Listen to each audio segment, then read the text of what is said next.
NDA का वहाँ जो आंध्र प्रदेश में है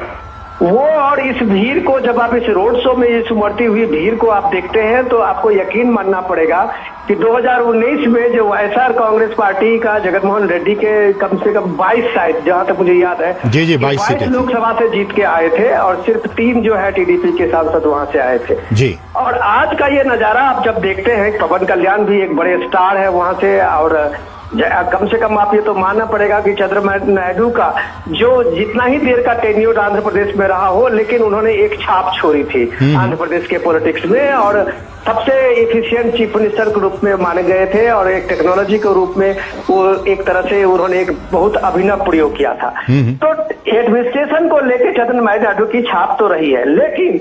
इसमें सबसे खास बात देखने की ये रही है कि जो जिस तरह से 5 राज्यों के चुनाव के बाद आपने देखा होगा कि सडन जब इलेक्शन में कांग्रेस की बुरी तरह से हार हुई थी तो दक्षिण की तरफ से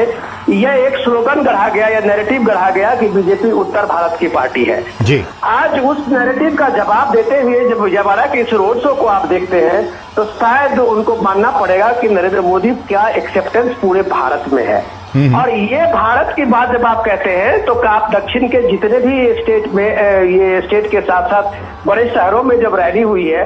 उसको देख के आप जब ये देखते हैं कि स्वतः स्फूर्त जो लोगों का वो आकर्षण होता है प्राइम मिनिस्टर मोदी के लिए, और वो आकर्षण सिर्फ ऐसे नहीं होता है, ये 10 साल का जो अपना रिपोर्ट कार्ड है वो लोगों के साथ जाते हैं प्राइम मिनिस्टर, चाहे वहाँ बीजेपी सरकार हो या नॉन बीजेपी सरकार हो, तब लोगों को पता होता है कि सेंटर के कितने में स्कीम से उनके साथ उनके पास में पहुंचा है या जो स्कीमें हैं वो क्यों नहीं पहुंचा है। तो ये सारी चीजें जब प्राइम मिनिस्टर बताते हैं वो एक बड़ा संवाद होता है, क्योंकि ये आपको मानना पड़ेगा कि पिछले दिनों अभी भी ये जो आंध्र प्रदेश का जो चुनाव होने वाला है 4th फेज में, तो वो सारे के सारे सीटें शायद 13 मई को इसका चुनाव होने वाला है। जी। उससे पहले जब आप इस तरह के बड़े शो देखते हैं और लगातार पीएम पिछले 2-3 दिन से आप देखिए कि पीएम की रैलियां हो रही है आंध्र प्रदेश के अलग अलग शहरों में, तेलंगाना के शहरों में, तो ये कनेक्शन जो पीएम का है वो एक आप इसको एक रिचॉर्ट कह सकते हैं। और उस रिचॉर्ट का जब आप ये नतीजा रोड शो में हाथ लहराते हुए मोबाइल फोन से एक एक विजुअल कैच करते हुए एक एक लम्हा को अपने लिए सजोते हुए ये जब आप देखते हैं तब आप कहते हैं कि भारत में जो एक राष्ट्रीय रूप से नेतृत्व की बात अगर आप करते हैं, एक राष्ट्रीय नेता के रूप में देखते हैं, तो जो पीएम मोदी है वो उत्तर हो या दक्षिण हो, पूरब हो या पश्चिम हो, ये ललक पूरे भारत में उनके लिए है, और वही ललक आज आप विजयवाड़ा में देख रहे हैं। असीम ठीक है विनोद जी, मैं आप ही की बातों को आगे बढ़ाते हुए मेरा सवाल ये कि जिस तरह से आपने कहा कि ये पूरे भारत के नेता हैं, उत्तर से लेकर दक्षिण तक और पूरब से लेकर पश्चिम तक, मेरा सवाल कि आज ही आप इसे संयोग कह लें कि आज ही कांग्रेस के जो राहुल गांधी के मेंटोर हैं, गाइड हैं, जिसका कि प्रधानमंत्री ने जिक्र किया, अमेरिका से बैठे बैठे उन्होंने एक ऐसा बयान दिया है कि बैठे बिठाए बीजेपी को एक बहुत बड़ा मुद्दा मिल गया, और उस बयान में उन्होंने साफ तौर पर, चूंकि प्रधानमंत्री इस वक्त दक्षिण भारत में हैं, वहां के लोगों के त्वचा के रंग को लेकर जो कमेंट आए हैं कांग्रेस पार्टी की तरफ से, मुझे लगता है कि प्रधानमंत्री ने इसको लेकर कहा भी कि हम तो कृष्ण भक्त हैं और हम तो कृष्ण के पुजारी हैं। ऐसे में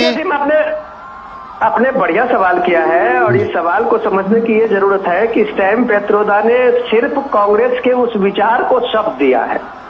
शब्द मैं इसलिए कह रहा हूं कि कांग्रेस जिस नेशन स्टेट को मान के पिछले 70-75 साल से एक देश के रूप में जो इसकी सिविलाइजेशन है, इसका एक कल्चरल इंटीग्रिटी है, उसको नकारती रही है। आंध्र प्रदेश का कोई व्यक्ति भारत के किसी शहर या अपने तीर्थ स्थान पे आता है तो वो उसके एक सांस्कृतिक वैभव और अपनी सभ्यता का गौरव होता है। यहाँ का कोई बंदा उत्तर का कोई दक्षिण जाता है और अपने वो धार्मिक और सांस्कृतिक केंद्रों पे पहुंचता है तो ये भारत के एक सांस्कृतिक एकता का उसको एक गौरव के रूप में देखता है। तो जो भारत के नजरिए से देखने के बजाय आपने एक नेशन स्टेट के रूप में चश्मे से भारत को देखने की कोशिश की है, इसलिए सैम पित्रोदा के यहाँ के जो चमड़े के रंग पे आपने इसको अलग अलग इसमें बांटा है। और ये जब विविधता की परिभाषा आप देते हैं कि नॉर्थ ईस्ट के लोग चीनी जैसा लगते हैं, साउथ के लोग जो है साउथ अफ्रीका के जैसे लगते हैं, और अगर वेस्ट के लोग हैं वो अरबियन